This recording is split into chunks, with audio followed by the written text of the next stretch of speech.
My inspiration for this type of design comes mainly from biology, what we call biomimicry. Hundreds of thousands of years of what has evolved into being a sort of a perfect shape for what it's destined to do.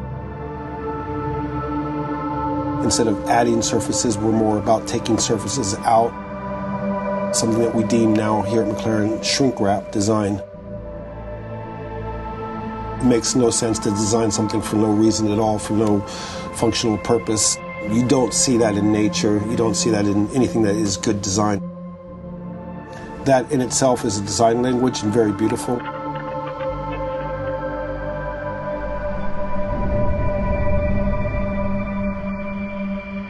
We're always going to be sketching wherever we go and trying to get inspiration from, everywhere we spend our lives.